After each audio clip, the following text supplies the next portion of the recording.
Olá. Na década de 70, a Marvel, tentando fazer um esforço para melhorar a popularidade de seus personagens, juntou a emissora norte-americana CBS para fazer um esforço ali e criar produtos que poderiam expandir um pouco mais o público de dois personagens em específico: Homem-Aranha, que teve um filme para TV como piloto, e uma série que durou só 2 temporadas, iniciada em 1977. E o Incrível Hulk, cuja série começou em 78, mas também teve um filme para TV como piloto, um ano antes, mas cuja série durou 5 temporadas, então fez um puta sucesso. Depois do cancelamento da série, em 82, ainda tiveram 3 filmes para TV, lançados a partir de 1988 até 1990. Tanto o Hulk quanto o Homem-Aranha já eram personagens muito populares assim na época. O próprio Homem-Aranha, tipo, ele já era o carro-chefe da Marvel nos quadrinhos. E justamente a tentativa da editora era para poder expandir um pouco mais essa bolha e trazer mais pessoas, talvez, para que pudessem ler os quadrinhos. O Homem-Aranha já tinha ganhado uma série animada antes, o Hulk também já tinha tido ali uma tentativa de série animada, mas o interessante era tentar explorar esses personagens no live action. Hoje eu vou falar um pouco sobre o projeto do Hulk, que foi algo que eu terminei recentemente, então tá bem fresco na memória. O do Homem-Aranha, quem sabe. Mas vamos lá. A série do Incrível Hulk foi adaptada para TV pelo Kenneth Johnson. A oportunidade de trabalhar com o personagem apareceu para ele por meio de um convite da própria emissora, da CBS, para justamente tentar tirar os personagens da mídia impressa e jogar numa série onde todo mundo pudesse ver. Não ia ser necessariamente uma coisa nichada, você tinha que expandir público, tinha que ganhar público e precisava funcionar. O Kenneth Johnson, ele já tinha feito a série do Homem de 6 bilhões de dólares, a série da Mulher Biônica, ele fez ver a Batalha Final e algumas outras coisas. A parada do cara era ficção científica. Tanto que a ideia inicial dele para a adaptação do Incrível Hulk era transformar a série numa premissa de ficção científica mesmo. Muito pelo background que o próprio personagem tem de ser um cientista ali, de ter um laboratório, então era ficção científica, mas até pela criação, tipo, pelos elementos que são enraizados assim para partir do personagem, entendeu-se que seria melhor fazer uma série de ficção científica também, mastigando e traduzindo alguns elementos para um grande público, com algumas coisinhas fantásticas também, levando em consideração o que o Kenneth Johnson tinha em mente para poder fazer essa mastigação um pouquinho melhor e tentar colocar esses elementos em tela. Algumas das referências que ele tinha, por exemplo, eram mitos gregos, assim, e assim, muita gente que vai adaptar super-herói ou vai criar super-herói, por exemplo, vai recorrer a mitos Grécia Antiga para poder fazer um pouco mais dessa relação com o que a gente conhece, porque também são coisas que funcionam e coisas que funcionam desde lá atrás, assim, quando você vai criar uma figura que ela é inimaginável, que ela é intocável, você tem que recorrer um pouco a esses tropos. Não tem que recorrer, mas tipo, você acaba recorrendo um pouco mais a esses tropos porque creio eu que seja alguma coisa que tá mais no imaginário assim coletivo das pessoas e que você não precisa explicar tanto assim. E também a parada que ficou mais conhecida, que começou a se tornar mais conhecida relacionada ao Hulk, que é O Médico e o Monstro, o romance do Robert Louis Stevenson. Enquanto o Dr. Jekyll no romance, né, que empregado dentro do contexto acaba sendo o Bruce Banner, é o homem, é o cara racional, é o cara da sociedade, é o cara que cumpre a sua função ali na sociedade, vive uma vida tranquila, vive uma vida boa. O seu alter ego, que no romance a gente só vai descobrir que é o alter ego mais pro final da história, o Sr. Hyde, é o cara que barbariza, é o cara que tá à margem, é o cara que choca, que tá ali para fazer a bagunça acontecer. Pra interpretar o personagem principal foi escolhido o Bill Bixby, que era... Cara, ele era uma parada assim na época, ele fazia muita série, ele fez uma série que chamava The Magician, por exemplo, que eu nunca ouvi falar, mas ele era um cara que fazia coisas pra TV, ele era um cara, tipo, relativamente bem conhecido, assim, bem apessoado, pintoso. É importante ressaltar a diferença nessa época de coisas pra TV e coisas pra cinema, tanto nos realizadores quanto pra quem assistia. Mas o cinema era coisa grande, coisa de fundamento, coisa de verdade, de arte de verdade, coisa de luxo. A TV era como se fosse um enlatado, que você comia todos os dias, que era coisa mais rápida, uma coisa tipo mais sucinta. Não deixava de ser bom, não deixava de ter seu toque ali artístico, mas não tinha o glamour do cinema, por exemplo. A TV, ela tentava recriar essa coisa do cinema, e tenta até hoje também, né? Mas da exclusividade, do evento, sabe? necessariamente tentando se apegar só ao que passava ali no dia a dia. Entendeu? A TV ela tem que se virar. Esse é outro papo, mas a TV ela tem que se virar tipo, de formas diferentes para atrair a tua atenção. E na época também não era diferente nesse ponto. O Bill Bixby ele entrega bem, ele faz o que tem que fazer e às vezes ele até acaba surpreendendo um pouquinho. Outra figura ilustre que é muito importante de mencionar é a escolha para interpretar o Hulk. Eu não tinha CGI na época, né? Não dava para meter um CGIzão assim, colocar uns pontinhos na cara do Bill Bixby e fazer no computador ele crescer. A escolha foi pegar um cara fortão, pintar ele de verde e mandar ele sair correndo assim, sabe, pelo set, mandar ele quebrar algumas coisinhas feitas de papelão ali pra dar a impressão que ele é super forte, incrível. Quem poderia interpretar esse monstro? O Schwarzenegger, ele chegou a fazer um teste, eu descobri, mas ele acabou sendo desconsiderado, não sei exatamente o porquê. E outro cara que ele chegou a ser escolhido para poder fazer o Hulk foi o Richard Kiel, mas ele foi descartado, se eu não me engano, porque ele não era tão forte assim na época. Mas, assim, alguns de vocês podem acabar conhecendo ele por ser. Ele faleceu recentemente, inclusive, mas ele interpretou o Jaws, que é um vilão no 007 contra o Foguete da Morte. É aquele cara que tem os dentão de metal. Daí sim, quem acabou sendo escolhido foi o Lou Ferrigno. E coincidência ou não, ele era um rival do Schwarzenegger na cena de halterofilismo da época. Se eu não me engano, nessa mesma época, tipo, foi quando a parada deu um boom, assim, muito grande nos Estados Unidos. E a rivalidade entre o Lou Ferrigno e o Arnold Schwarzenegger era muito notória. Tem um documentário, né, que retrata um pouco disso, chama Pumping Iron, que é de 77, eu não sabia, achei que era recente. Mas é de 77, mostra o Schwarzenegger ali. É um filme sobre o Schwarzenegger, se eu não me engano. Mas mostra ele, tipo, tentando, acho que ganhar o Mr. Olympia, sei lá. Mostra o Lou Ferrigno ali tendo uma participaçãozinha bacana também. O Lou Ferrigno em si, como Hulk, ele faz seu papel, né? Ele grunhe, ele corre, ele flexiona o músculo e, tipo, ele faz o que também tem que ser feito, sabe? Mas aí, beleza, falando sobre a série em si, ela acompanha o Dr. David Banner e não Bruce Banner. Porque os produtores da CBS na época acreditavam que Bruce era um nome que remetia ao homossexualismo, muito por causa da contracultura que havia nos Estados Unidos na década de 60 e por conta da série do Batman.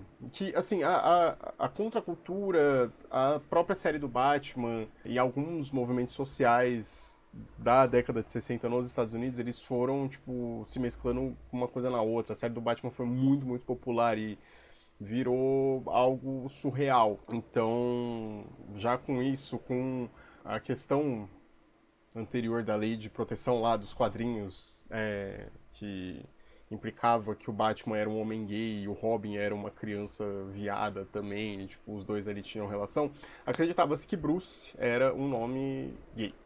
O David tem a sua origem mais ou menos como é nos quadrinhos. Ele é um cientista brilhante que, tipo, em determinado momento da vida ele acaba sofrendo um acidente com raios gama. Eu não lembro se na série é exatamente raios gama, mas, tipo, é isso. Eu acho que é. E ele se usa, tipo, de cobaia pra um experimento e, enfim, dá merda pra ele, tipo, não necessariamente na mesma hora, mas ele acaba se transformando numa criatura quando as suas emoções vêm à flor da pele. E é engraçado porque tem alguns elementos que mudam em relação ao Hulk dos quadrinhos, pelo menos ao Bruce Banner. O David Banner, ele é casado com uma cientista que também trabalha com ele no laboratório. Tem uma vida, tipo, bem pacata, ele tem uma vida de pesquisador, então tem esses elementos aí que alteram e, tipo, no fim do episódio piloto, do filme piloto, que eles acabam considerando um filme, tem um acidente no laboratório em que o David trabalha e que acaba destruindo tudo. O laboratório explode. As pesquisas que ele estava fazendo, tipo, elas são destruídas e esse acidente como um todo, tipo, acaba tirando a vida da esposa dele. Ou é o acidente de carro? Puta, eu não lembro. Mas a esposa dele morre. E o suposto culpado por tudo isso acaba sendo o Hulk. Por quê? Tem um personagem que é muito importante também nessa trajetória da série, que é o Jack McGee, que é interpretado pelo Jack Colvin, que também é um ator de série da época, assim. Esse cara é um jornalista que ele, tipo, tá por ali, tá ligado? E aí ele acaba meio que entrando muito por acaso, assim, na história, né, do David ali, por conta do Hulk. Ele, tipo, o Jack McGee, ele vê o Hulk, ele presencia o Hulk e ele fica obcecado. Ele começa a perseguir, tipo, qualquer rastro que o Hulk tenha pra poder provar a existência do monstro, sabe? Pra poder levar a verdade pra grande mídia. E, tipo, tem muito um subplot de imprensa marrom na série, onde as pessoas acham que o Hulk é um mito, porque tem episódios isolados em que acontecem coisas em alguns lugares e tal, e o Jack McGill é um personagem interessante por isso, porque ele vai perseguindo rastros, assim, do Hulk, tipo, pra tentar provar que ele existe, pra levar a verdade para o mundo. A gente precisa lembrar que nos anos 70 nos Estados Unidos também rolou o Watergate, então, tipo, essa coisa da verdade, essa coisa de você perseguir uma verdade, tipo, também era um assunto muito em alta. Então eles tentam também, tipo, seguir uma tendência e levar essas coisas pra série de alguma forma. Então o David, ele é dado como morto, né, nesse fuzuê todo que acontece. E ele precisa sair da cidade pra não causar mais confusão, né? Porque se o culpado é o Hulk, o culpado também é o David. E aí, tipo, entendendo o peso que essa dualidade carrega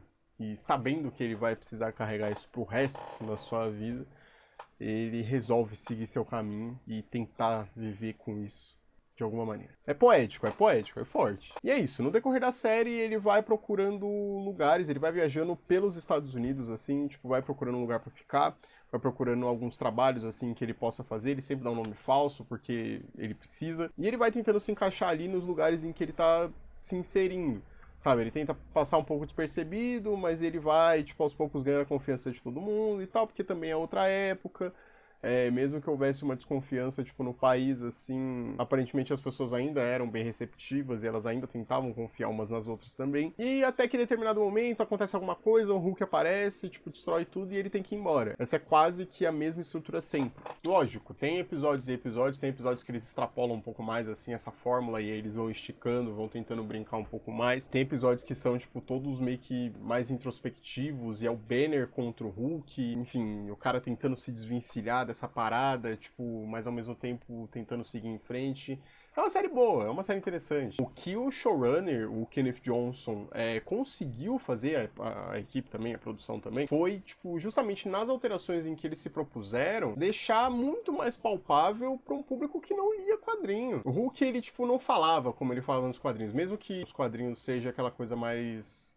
o Hulk esmaga, aquela coisa bem rudimentar, aqui ele não fala, sabe? Aqui é totalmente enxugado isso, tipo, ele só grunhe, ele é uma besta irracional mesmo, quer dizer, ele não chega a ser irracional, mas ele é muito mais movido por instinto, como também nos quadrinhos, mas assim, a força do Hulk, tipo, não é absurda, tipo, ele não dá aqueles pulos gigantes que ele dá no gibi também, tipo, é uma coisa mais pé no chão mesmo, muito por conta dos recursos que os caras tinham na época. A linguagem, ela é muito diferente. E a pegada da série, ela é muito na onda, tipo, de outras séries que também faziam sucesso na época. Tipo, essa coisa de você ir viajando pelos Estados Unidos é muito parecido com Kung Fu, o David Carradine, que a estrutura é basicamente a mesma. Ou Miami Vice também, que mesmo que eles não vão viajando, tipo, é a estrutura procedural ali de um inimigo na semana e por aí vai. Então, são coisas que remetem muito ao modo de produção de seriados nos Estados Unidos nos anos 70. E isso funciona muito pro Hulk. É perfeitamente adaptado pra dentro do contexto do Hulk. Talvez seja uma coisa que funcione mais pra personagens de quadrinhos de forma geral, mas como eu tô falando do Hulk aqui, eu vou me ater a esse personagem. Essa direção que se dá pra adaptação, essa predileção por fazer uma coisa tipo diferente do que eram os quadrinhos e tornar mais palatável para um público que não é leitor, é o mais comum e é o que tem que ser feito, né, quando se vai adaptar uma obra tipo de uma mídia para outra, especialmente super-heróis. Independente da tela que seja, se for uma série, se for um filme, tanto faz. E é engraçado ver, tipo, essa questão dessa tentativa de falar que é uma ficção científica e não necessariamente um filme de subgênero diferente, mesmo que a ficção científica na época era só pra cabeçudo. Mas é interessante ver que, tipo, pro contexto de super-heróis, isso já teve presente muito antes. Mas, por exemplo, nos anos 2000, quando foram adaptar o filme dos X-Men, quando lançaram, né, o filme dos X-Men, mas quando eles estavam adaptando, a produção falava que era um filme de ficção científica também. Era um filme baseado, inspirado em quadrinhos, mas que em si não era um filme de super-herói, não era uma coisa de super-herói, é uma coisa de um filme de ficção científica, uma obra de ficção científica. Pra tentar limpar um pouco mais essa imagem, não deixar tão abobado, porque pros X-Men é outra história, mas assim, essa coisa de quadrinho, essa coisa de, tipo, você falar que um filme era de quadrinho, tipo, remetia a uma coisa boba, remetia à série do Batman dos anos 60, como eu falei, é uma série muito popular. e ficou muito popular. A série do Hulk, tipo, mesmo que assim, depois teve mais produtos, assim, o próprio filme do Superman em 78, tipo, abriu um pouco mais as portas pra essa coisa um pouco mais de boa e não tão motivo de vergonha como acreditava. Você transformar as coisas em ficção científica, especialmente pra uma série como a do Incrível Hulk, é algo extremamente positivo e algo que limpa um pouco, dá uma peneirada na audiência. E hoje em dia, já saturado o gênero de super-herói, o subgênero, né, de super-herói, é interessante ver, tipo, como as coisas vêm em ciclo completo. Quase, né? Com algumas alterações, mas quase. É necessário fazer uma adaptação melhor, é necessário, tipo, você correr um pouco mais, assim, para poder deixar a coisa mais palatável para um novo público e para poder continuar contando essas histórias, seja lá como for. Numa pegada mais sóbria, o seriado do Hulk consegue fazer essa transição e consegue resumir a coisa, tipo, numa dinâmica de TV bem interessante, bem interessante. A partir do momento em que a base ela é feita, tipo, você conhece os personagens, você conhece a dinâmica, você conhece o cenário que eu digo, tipo, não da cidade, mas você conhece, tipo, qual que é a fita do David Banner, o que importa é tocar pra frente.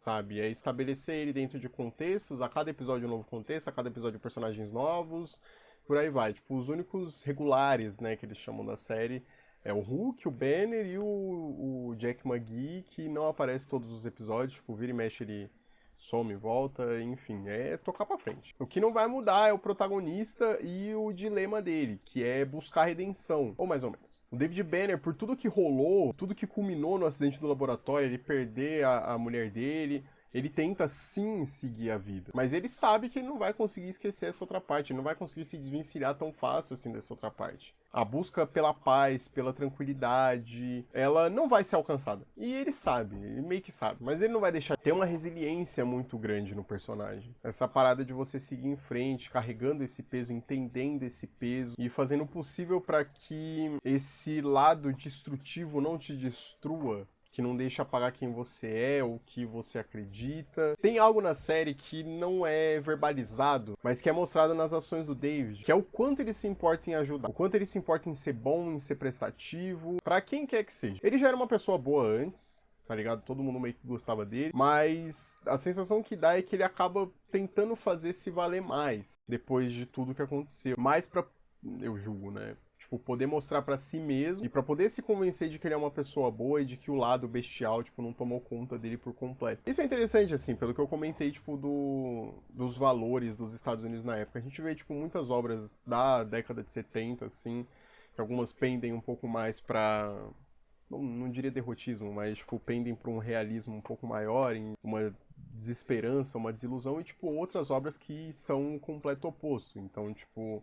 A gente vê a conversação do Coppola, que, tipo, vem muito no Watergate. Essa coisa de você se sentir observado, essa coisa de você, tipo, saber que você tá fudido e que não dá pra confiar em ninguém. Um outro exemplo é Taxi Driver, que também traz isso, traz uma cidade que, tipo, ela já foi um polo cultural, polo econômico também, mas, tipo, uma coisa extremamente decadente, uma coisa extremamente desesperançosa. Um exemplo mais recente que copiou a atmosfera de Taxi Driver é o Coringa também, que pegou esses conceitos e colocou dentro da Gotham City que o filme cria. E a gente tem exemplos que são completamente o oposto, né? Que são da esperança em si, do otimismo, como o Rock, né? Rock, o primeiro Rock do Stallone. E o próprio filme do Super-Homem, mas tenta trazer um pouco mais desse outro olhar, isso mais pro fim da década. E a série do Hulk, sendo um produto dessa época, eu acho que se encontra num meio termo nesse ponto. Tem uma desilusão, tem uma desesperança, tipo, em você manter as coisas do jeito que elas são e você tentar fazer com que haja esse olhar nesse personagem que, assim, mesmo que a situação dele seja uma completa merda, ele busca pelo melhor. Tipo, segue em frente, ele tenta buscar pelo melhor. O David Banner é um personagem complexo. Todas as implicações de tudo que, tipo, essa questão de dupla personalidade acarreta, tipo, persegue o cara e tão presentes na série. E eu acho, inclusive, que a série é o melhor produto midiático que retrata essa relação Hulk-Banner. Mesmo que eles não tomem isso pra fazer de forma tão mastigada. Na verdade, é bem mastigado sim, mas, tipo, não é tão verbalizado assim quanto, sei lá, outros produtos que a gente vê depois. Porque é o que eu falei antes, seriado, e principalmente nessa época, nos Estados Unidos, não tem tempo de, tipo, ficar toda hora martelando e mergulhando, tipo, em psique de personagem e tentando resolver tudo, tipo, de uma vez. Não, ele tem que ser rápido. Tem que ter o conflito rápido e tem que ser resolvido também de forma rápida. Mas justamente por estabelecer os personagens tão bem, a diferença entre os dois personagens, especialmente nas ações, e por a gente passar tanto tempo vendo o incômodo que o Banner tem ao deixar de ser ele mesmo, não por uma vontade própria. Ele vê ele mesmo indo embora e dando lugar a uma outra coisa, uma outra figura, uma outra pessoa. É uma das melhores representações já feitas até hoje. A transformação pra época também já é uma parada muito impressionante. E eu afirmo até hoje que continua impressionante. É dramático, tipo, chama muita atenção, traz uma sensação de que deu merda, de que vai dar merda, mesmo que o que venha depois, tipo, é uma coisa que é limitada pro orçamento da época, mas é muito bom, é muito bom. É uma construção de narrativa ali em poucos segundos, tipo, pra mostrar que o cara ficou estressado e que vai ter um ponto de virada ali pra coisa, é muito bem feito, é muito bem feito. Como eu falei, é muito sucinto, cara. Quando você faz uma coisa que, tipo, ela tem que ser rápida, ela tem que ser extremamente eficaz, te traz ali te obriga a ser um pouco mais ligeiro pra você buscar soluções eficientes. A série foi muito popular, conquistou um público bem grande, assim, pra época, estourou a bolha dos quadrinhos pro personagem, justamente porque, comparando, por exemplo, a série do Homem-Aranha, do pouco que eu sei da série do Homem-Aranha, que é da mesma emissora, na mesma época também, a série do Hulk, tipo, ela rendeu 5 temporadas. No mesmo padrão de qualidade? Não tem como. Mas ela rendeu 5 temporadas, e, tipo, você ser longevo assim é uma coisa pra poucos, entende? E ainda jogou 3 filmes na conta. Sabe, 3 filmes na conta, tipo, pra continuar contando história, isso não é pra qualquer um, não. E aí sim, né, vamos falar dos filmes agora. A série acaba sendo cancelada no meio da última temporada.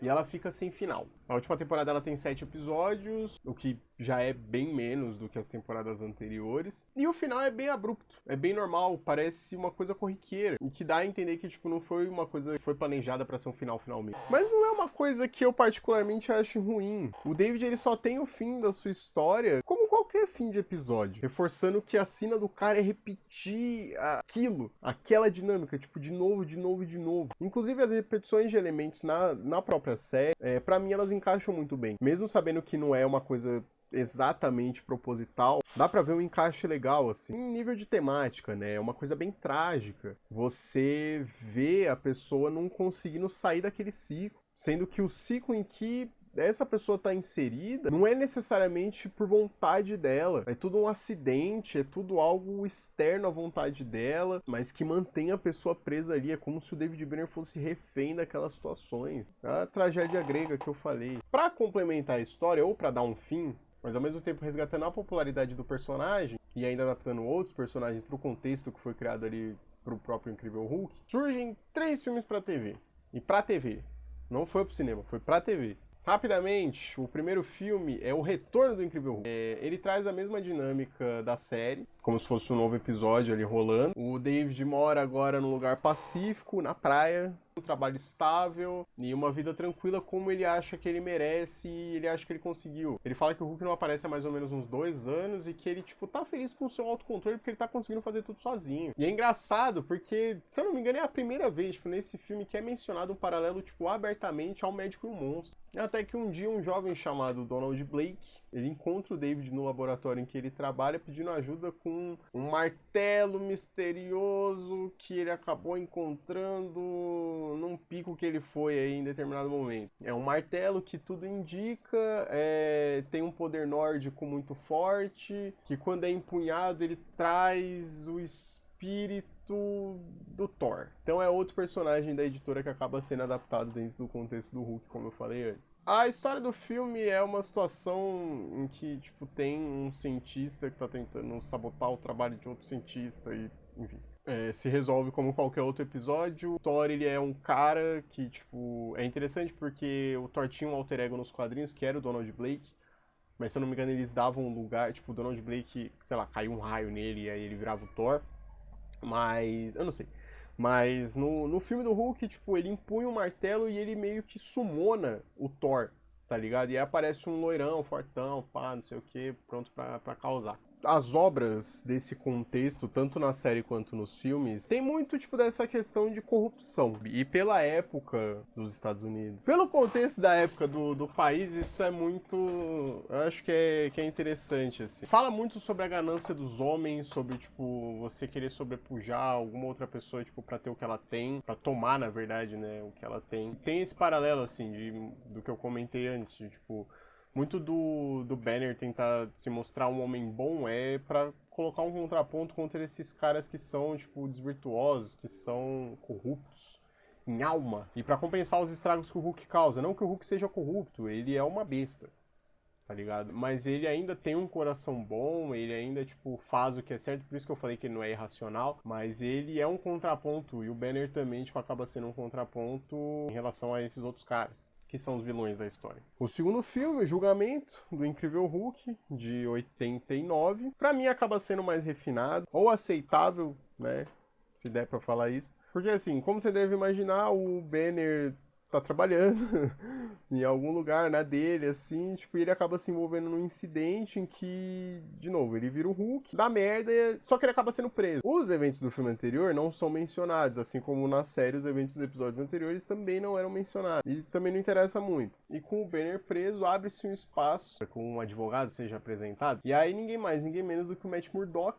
um jovem ali, advogado na cidade. Ele é o Demolidor, que é um cara que se veste preto de noite pra ir atrás de uma galera e resolver problemas que a justiça não resolve nos tribunais. Aparece pra defender o David Banner. E é meio que isso. Tem um rei do crime no filme, que é o John Rhys Davis. Ele é o Gimli do Senhor dos Anéis e ele é o amigo lá do Indiana Jones. E é bizarro, cara. Nossa, é muito bom. Tá com uma brisa de tentar controlar a cidade. Eu acho que é Nova York, o filme tem que ser Nova York. Eu não lembro.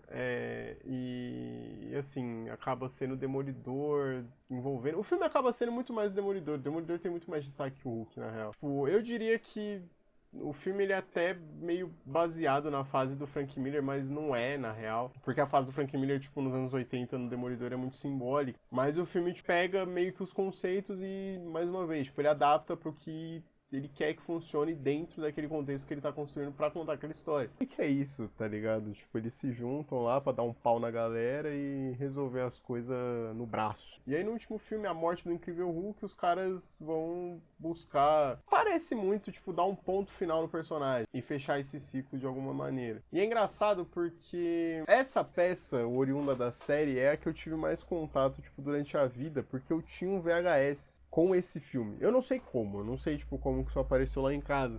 Mas eu assistia bastante, assim, tá ligado? Eu não entendia nada. E, tipo, eu também não entendi muito, assim, no que eu fui revisitar agora mais velho. Mas eu vi muito, eu assisti a exaustão essa porra. No filme tem uma conspiração onde agentes secretos voltam ao trabalho, coisas estão sendo roubadas e, mais uma vez, o David Banner se vê ali envolto, tipo, no meio da confusão e precisa tentar resolver as coisas porque, sim, tem uma parada de enfraquecimento dos poderes do Hulk, o que acaba levando à morte do mesmo. E a morte é bem simples, é bem tosquinha, assim, pra época também. É bem corrido, não é feito necessariamente de qualquer jeito, mas, de certa forma...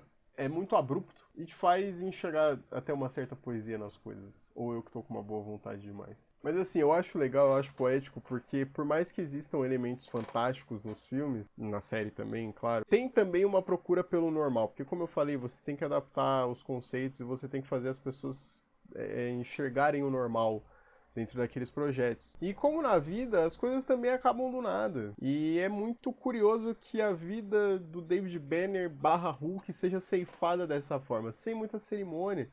Pô, o cara era um indigente, tá ligado? O cara, tipo... era um andarilho, sacou? As coisas acabam assim. Quem dirigiu os últimos dois filmes foi o próprio Bill Bixby, que numa dessas ideias, até antes dos filmes serem lançados, ali um pouco depois do final da série, ele chegou a trocar uma ideia com o Nicholas Hammond, que era o ator que interpretava o Homem-Aranha na série, pra fazer um filme com os dois, pra, tipo, chamar mais popularidade ali pro rolê, mas acabou não rolando. E até tinha planos pra um quarto filme do Incrível Hulk, que ia chamar A Vingança do Incrível Hulk, que ia ter uma parada que o Hulk ia... o Banner sobreviveu de alguma forma, né?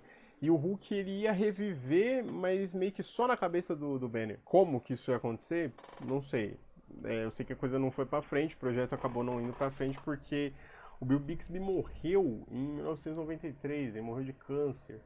E aí, tipo, dizem que o projeto foi cancelado, o projeto desse quarto filme ele acabou sendo cancelado um pouco antes da saúde do Bill Bixby, tipo, dar uma piorada. Então é uma parada que vai ficar na memória aí. E assim, é o fim, acaba sendo o fim. É o fim da vida desse Hulk, o fim dessa trajetória e nunca mais se falou nada sobre. Mesmo a série tendo feito um sucesso na época e até depois também com VHS, com DVD, esse senso, tipo, de nostalgia dessa peça, né, da série e dos filmes é tudo que sobrou pra essa visão do personagem. Nunca, pelo menos até onde eu sei, se falou sobre um revival, até porque é difícil, né, porque o Bill Bixby morreu. Mas é curioso, assim, que ninguém tenha tocado nisso, talvez pelo imbróglio dos direitos do Hulk, assim, mas é curioso que ninguém tenha tocado nisso, tipo, ainda mais recentemente, onde a nostalgia é o prato principal pra qualquer obra de Hollywood. O máximo que rolou foi uma aparição do Lou Ferrigno no filme do Hulk do Edward Norton. E é complicado justamente por conta dos direitos do Hulk. Eu sei que, tipo, tem direito que tá com a Paramount, então não dá pra fazer filme solo do personagem, nem nada. É isso, assim. Eu gostaria de ver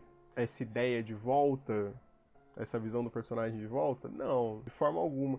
Mas pesquisando e, tipo, vendo a série, tinha uma questão de criatividade e de nível de adaptação que, lógico, era muito propícia pra época, porque esses personagens ainda não tinham sido adaptados pra outras mídias, a exaustão como a gente vê hoje. Então tinha um quê de novidade, tem um quê que, tipo, a gente nunca mais vai ver, sabe? Só se pegar personagens novos, assim, obras novas, mas pra esses personagens, tipo, mais conhecidos e de alto escalão, a gente nunca mais vai ver, nunca mais vai ter isso. E eu sinto um pouco de falta, tipo, dos realizadores ali se puxarem um pouco mais pra fazer esse trampo de adaptação. E é claro que eu estou sendo um pouco mais aberto a isso com um personagem que eu não tenho tanto apego. Mas é isso. Obrigado por acompanhar mais um devaneio nessa minha vida, né? E até a próxima.